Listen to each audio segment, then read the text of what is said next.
Happy New Year. Yes, Happy New Year. And we hope you had a fantastic holiday. We definitely took some time off. We thought it would be fun to talk about some of our highlights throughout 2018. Been a good year. Yes, highlights as stay-at-home gamers. And then we're going to go over our top 10 played board games from 2018 because I've been keeping track of... Some surprises in there, actually. I'm going to say I've been keeping track of most of the plays just because I know sometimes there are some things that don't get logged. But probably starting in June or July. I want to say it was more like May, but I think it was like partway through May. I started using a free app called Board Game Stats. And so then I started keeping track of games that we're playing.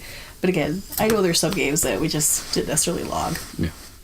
Or I forgot or something. And it's kind of interesting to look at those stats. So we thought it would be kind of fun to share that with you guys. What would you say is like, I don't know, kind of like the biggest highlight? I think going to Origins is pretty big.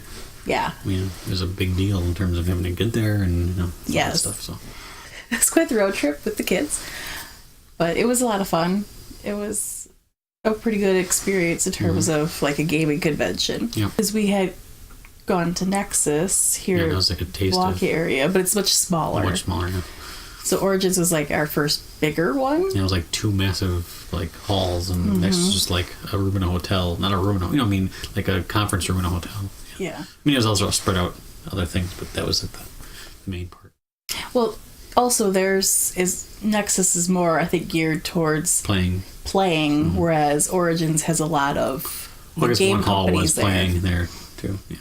There's a lot more game companies that are there, so it's a little bit different. But yeah, it was definitely an interesting experience, and So it was great. A lot of stuff we never, got a lot of info on games we never heard of in companies, which then we share with you because Yes. you don't have to do all that work. Right. It helps us find out about stuff to share with you guys. And it was also just because in the past, I probably wouldn't have figured that we would ever go to something like that with the kids. Yeah, because when you just think of board games, you just think of the standard ones. You're like, well, we'll see someone play whatever, Monopoly or whatever. I mean, I know that wasn't what it was. You think Monopoly, you think on the other side, which is like super Totally high-end extreme miniatures and all that kind of stuff. So there's lots of in-between stuff that... Yeah, there's a lot of stuff for really good... There's a lot of good, more... I don't necessarily want to say casual, but I mean, yeah, a little bit more towards the casual family gaming. There's some there in the middle that help you kind of see that side without having to deep into that side. Yeah, there's so many more kind of gateway or intro. A lot of these that we have games are sort of those kind of gateway games.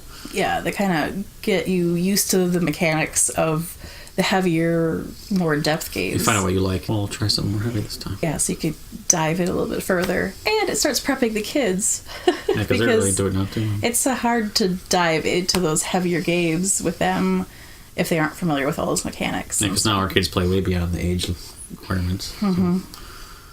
Yeah, our 8-year-old, we pretty much know... Bunny Kingdom, and that's a 14 plus. Yeah, she plays that no problem. That she doesn't have much issue with that kind of stuff. But we also have learned that she doesn't want to sit through hearing rules. She doesn't want to sit through reading rules. No. I mean, it's not really a surprise with a kid, but at the same time, we've just kind of like learned, if we learn the game first and then just show her, pretty much just start the game and like walk her through it. Just walk her through and coach her through, tell her what her options are, then she picks it up super fast. She had a lot of fun at Origins too, because she got to demo games there. And I mean, when you're demoing games there, pretty much that's what happens, is you're just like diving in and they're just kind of showing you how to play. Yeah, quick overview. So she liked that. It was nice. nice. We do have a recap. Yes, we do. We do have a recap. Post if you want to go through that and see what we saw and all that kind of stuff, what they did. We'll put it in the description. The plan is that we'll be at Origins in 2019. That's the plan. That's the plan. And hopefully we can add in a couple more conventions this year. I would like to. So we'll be working towards that so that we could not only experience more of those things and hopefully meet more of you as well, but then also bring, more information back to you. Yeah, we can get information that you want. So that was the big thing, and that's kind of when everything went more board game. Yeah. I mean, we were doing here and there, but now we went a lot more board games. Yeah, because we were doing a lot of video game stuff. You still do. With a little bit of board game. And now it's a little bit more the other way.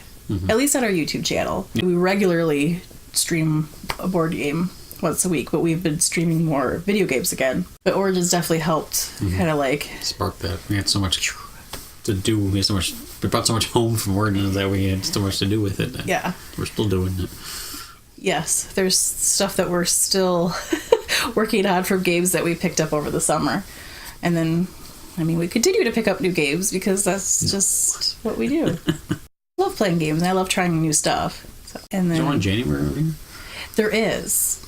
We were talking about that. I think we talked about that at Origins with Thunderworks. With Thunderworks, yes. Milwaukee, right?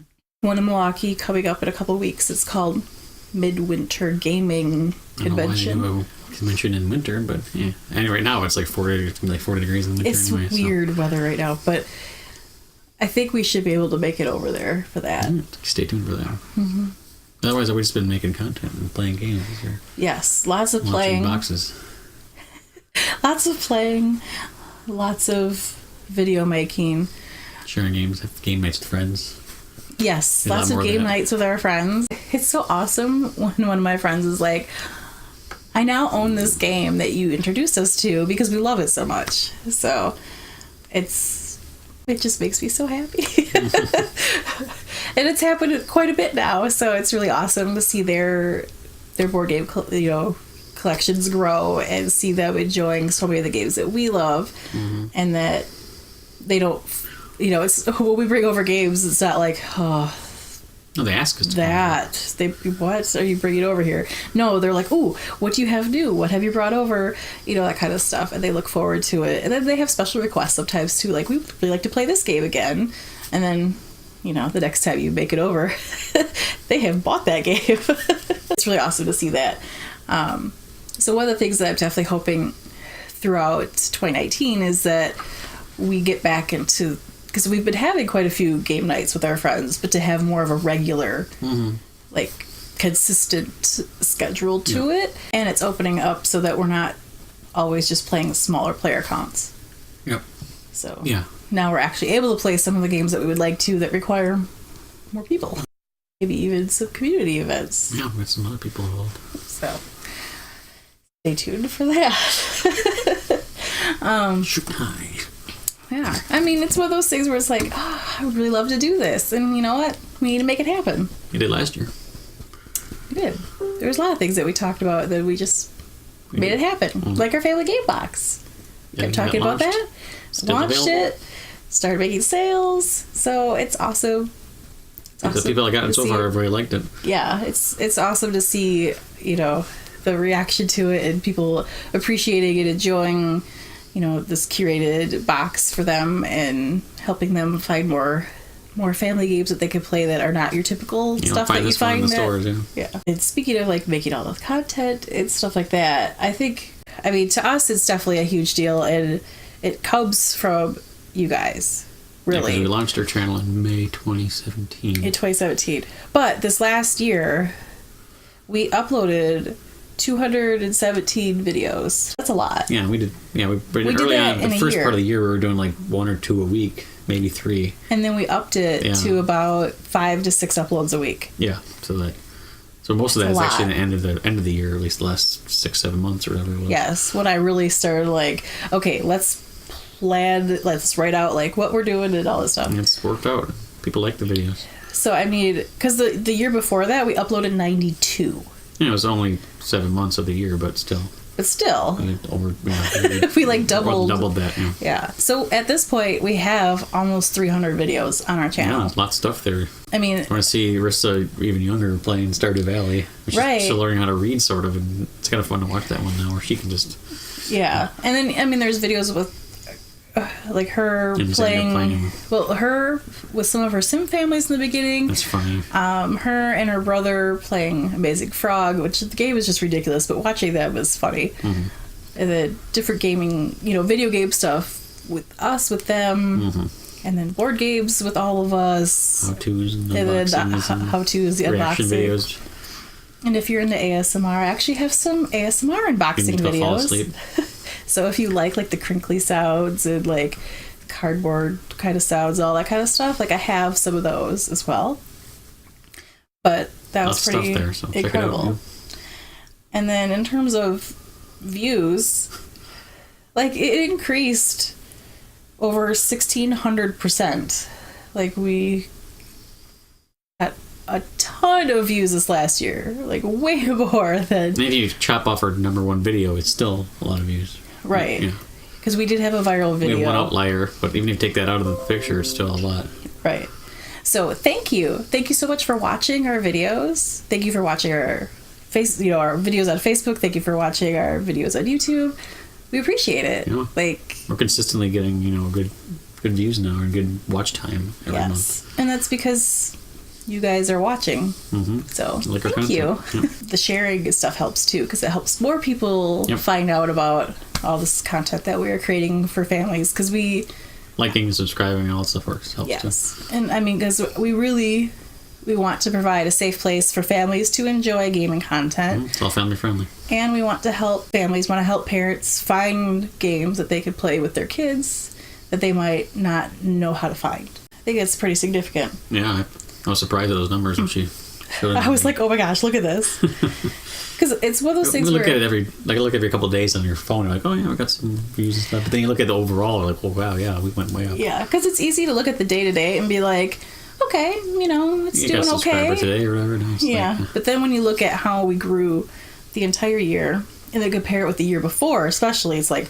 wow. Yeah, That's one of the things that I like to do at the end of the year is to look back at the content we've created. And I've done that on my other site because I also have a parenting blog where I have like kids activities and stuff. And I like to look back and see like what was popular throughout the year and things like that. Because sometimes it's easy to miss just how much you've grown. I think those are probably like the main highlights. Yeah, like the main. I mean, launching the game box would be the other like huge thing for us this year or this last year. It's just getting started. Right, because we launched it at the very end of the... There are more coming. We have the next box is already in progress of being planned out, and then there will be more after that as well. So let's get into the other fun stats. So, now mind you... They're our favorite. They're top favorites. They're top played. These are the top played. Mm-hmm. Which, I mean, kind of corresponds with favorite, but there's different things that go into when I choose a favorite. We've got some games like last month, and they may not have made the list yet, but they're still... Some aren't opened yet. And there's some stuff that, like, I might consider, like, a favorite to introduce to somebody, but it might not be our top played for this year. There's some surprises, some that we got last month that are in here. I mean, I've only been tracking for, like, half of the year. 60 different games, but a total of 204 plays. Who won the most? I'm sure I could tell you that. I don't dig through anything. I might have to dig further for that. Yeah, I mean, I could tell you that I've played with you the most. What? Our most frequent location is our home. Like 85% of the time we're at home when we play. Still 50% where we're not. This is true. Coming in at number 10 is Sagrada, the dice drafting game. It is a very beautiful game.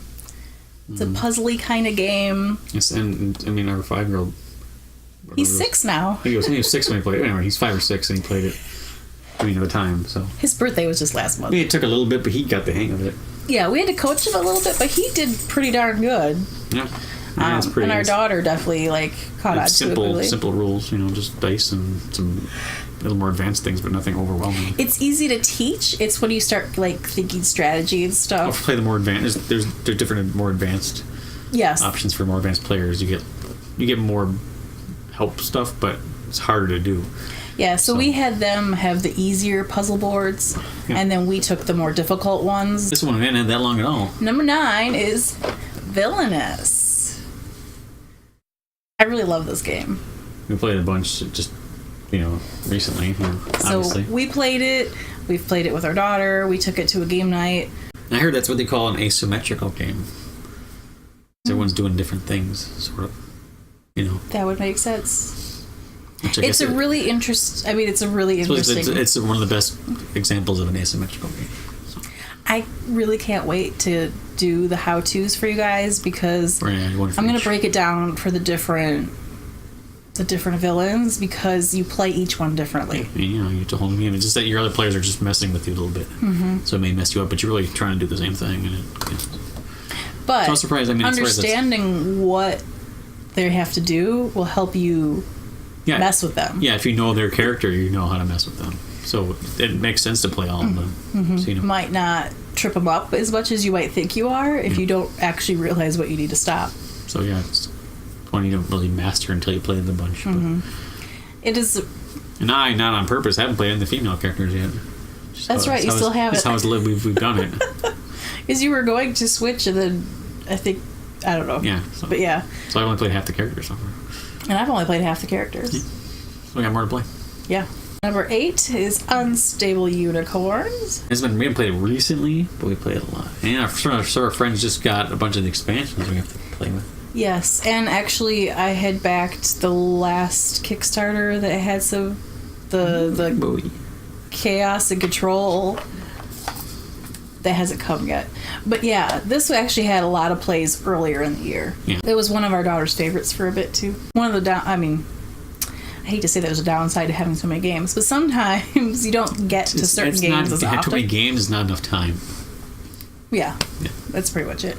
And the holidays came and it was hard to play games. Yes. Number 7. It's metal. Sorry, because I had to mentally fix something in my list so that I was thrown off. Forbidden Island. Mm-hmm. And we've had this one the longest. The island's the first one. Yeah, out of the Forbidden series. Yeah, so. We still haven't played Forbidden Sky yet.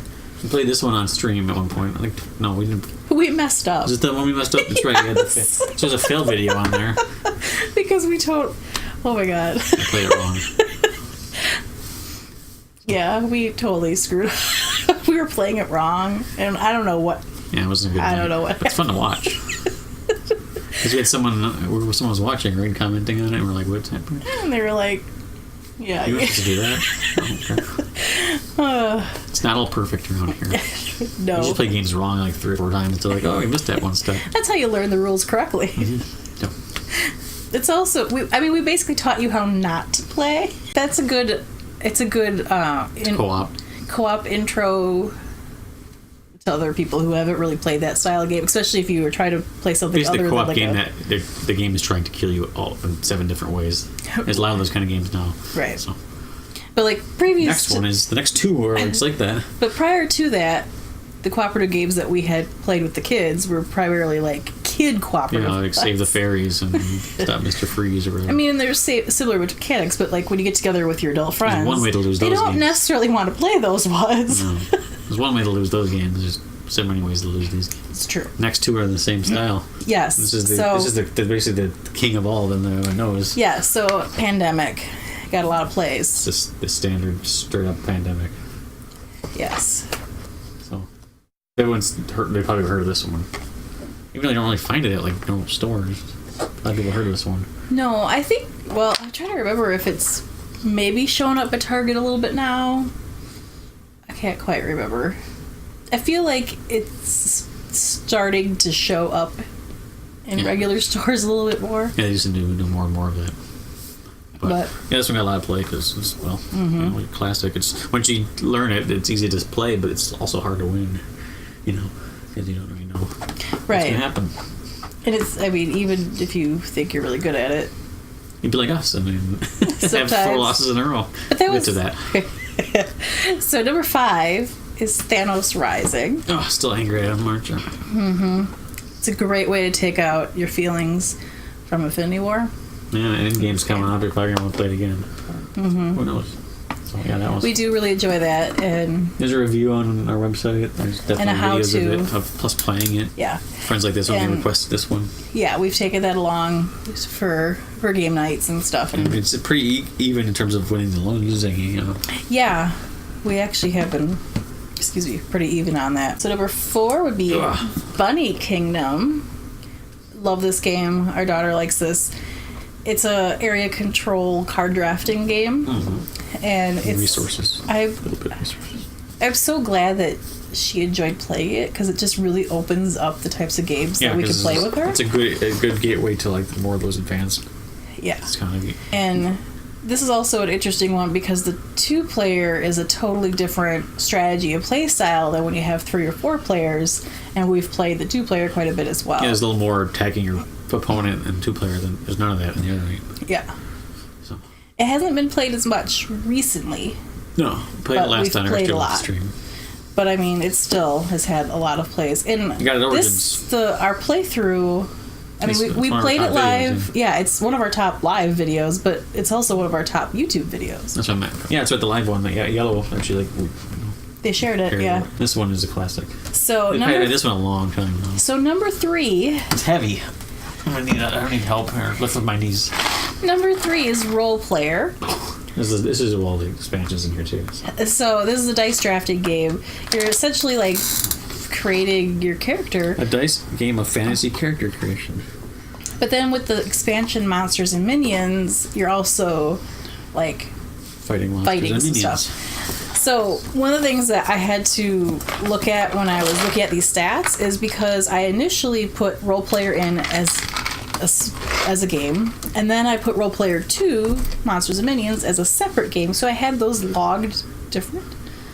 But really, I should just made a note that we're playing the expansion because it's you're still playing Role Player. Yeah, just a little bit of addition to it, like some extra stuff to do afterwards, kind of thing. In my stats, it looks like 2 separate games, so I had to actually go, oh no, that goes in the 3rd spot because when you add those 2 different ones together. It's been a while since you played that. It has been a while.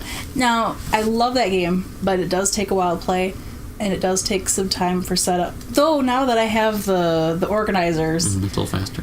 It takes a little over an hour to play, too, but it's fun. Number 2... Which is really recent. Is Pandemic Legacy Season 1. Which we finished. Which is why it has so many plays.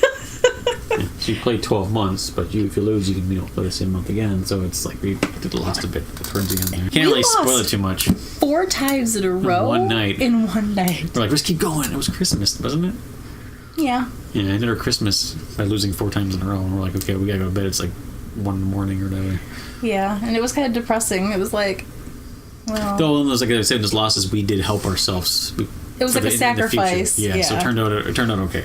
But I don't want to spoil too much. But no. If you like Pandemic, this is amazing. Yes. And the game changes, the world changes, your characters change. As things happen. It's so much later now. As things happen, things change. And everyone's different because it depends on certain what things. Happens, So. And then some of it, I mean, you don't have control over everything. It's our first Legacy game, which I guess is supposed to be a good intro to it. This is our first Legacy game. And now I'm like even more excited to play some other Legacy games because Season 2's coming out. Because I've had my eye on a few different ones, but I've been sort of like unsure because we haven't really played one. And we know Pandemic, but you don't want to watch reviews of it because you don't want to get spoiled. So it's like Pandemic was a good option because we already know the game. And the first game you play is the standard game, and that sets up for the future. So. We are planning and working on a video about this. It shouldn't have spoilers. Yeah, but it's going to be like a fun kind of appearing as our characters from the game. Number 1's not a surprise, though. Number 1 should not be a surprise if you have watched a lot of our lives, but it's Hero Realms. That one we got at Origins too. It was one of those that we weren't sure about. We got it at Origins. We played it for the first time in our hotel at Origins. Yeah, we weren't sure we liked card building, deck building games, I guess. Like, I don't know, it sounds too much like Pokemon, which is actually kind of true, in a way. But this one, you're not building your deck ahead of time. You're not, But it's similar in play style in terms of... I just learned how to play Pokemon the other day for the kids. In this one, we have introduced other people, and they have loved it. They bought Star Realms, is very much the same thing. They bought Star Realms, and they ended up buying Hero Realms. Star Realms is a little more fleshed out so far because it's older. Yeah. But Hero Realms, we also have a campaign deck, which we haven't opened yet. We have 2 character packs, which we probably would be fine. If we want to bring in our friends, we need more character packs. But yes, I got one of the campaign decks, and we just have not dove into it yet. This one we all played. Xander hasn't really played by himself, but we've all played it. She plays it fine. She's beaten us. She loves play. But yeah, Hero Realms is definitely one of my favorites. So I'm not surprised that made it as number 1 because we do play a lot. It's a go-to. Quick, yeah. It's not super long. Travel sized. And that's one of the reasons why it's number one, because when we travel, we take that with. Yeah. Because while the kids are asleep in the hotel room, we can play it. The noisiest part is shuffling. Yeah. Which we can do quietly. So. Sense for the top 10, I think. I don't think anything else over there. I'm like surprised. I mean, Escape sort of made it. Yeah, it was really big to move right now. There was a bunch of games that were kind of like tied in terms of the number of plays. I mean, it's hard to get out of there. Escape was in there in terms of it was kind of like tied in the 10th place. And Quicks was in there too. Pretty new, but it's a quick, obviously. So then we play the bunch in a row at the same time. I wonder what next year will be like. I don't know. It'll be interesting to see if any of these make it into our top plays. I feel like some of these next year. Legacy 1 won't, because we're done with that one. Right. Like, it does feel weird to have a game that you don't really do anything with. I mean, you could play the regular Pandemic in it, I guess, but we already have it. And you don't want to give it to anybody because the board looks weird because you put stickers all over it. Right. So I'm not really sure what to do with it. Maybe I'll make something out of it. Some art. There you go. It's like a good post. Yeah. And then Legacy Season 1 art. I mean, what else are we going to do with it? It felt weird ripping up cards and throwing them in the garbage. I'm like, did. Oh, sure? I'm like, it does say destroy, right? It says destroy. They mean rip it up, right? That's why it's so much later. Like, not just put it aside. It's like half the contents. Yeah, it was kind of weird doing that. It's definitely a total new experience. I loved it. We couldn't wait to play it.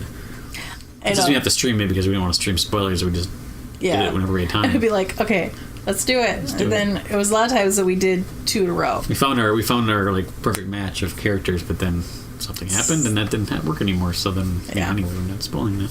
No, but So if you've played it, you can always PM us and. Yeah, we'd love to talk about it. Like, it's one of those things where it's like, oh my god, I want to talk with somebody about it, but I don't want to. Game of Thrones and I haven't watched it. But I don't want to spoil it. So if you have played it, let's talk and let's chat because.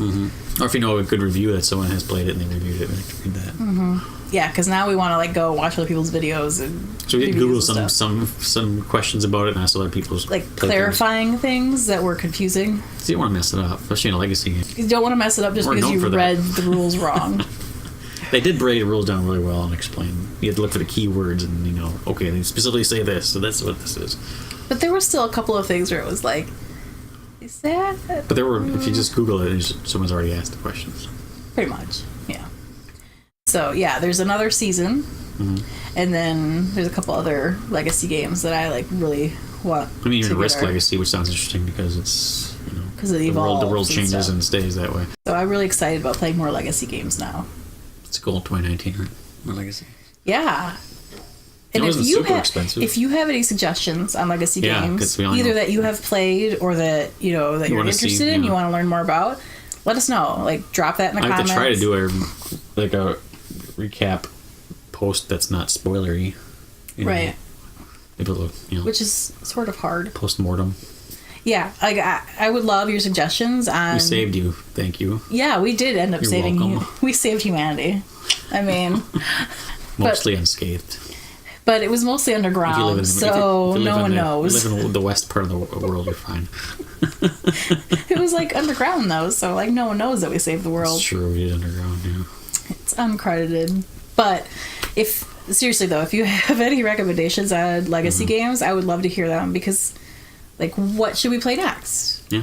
What should we look at? Next time we'll try to be more it's we wanted to play it so much they wouldn't have time to do recaps and things generic recaps. We're we have no time for that. But we'll try next time if we'll save it for once a week or something like that and just try to break it down. Right. Especially if you guys are we'll do anything, wanting to follow anything you guys want us to do, we'll see what we can do. So 2019 is fresh. So yeah, it'll be interesting to see what the top ones are throughout this next year. And then there's always new stuff coming out. Our videos do and everything, so keep an eye on that. Definitely subscribe, don't miss any of those YouTube videos. We'll see you in 2019. I was going to say, you're going to. So, thank you, and we'll see you, see what comes this year. Yes. You're missing my side off here. Oh. See you at the next game.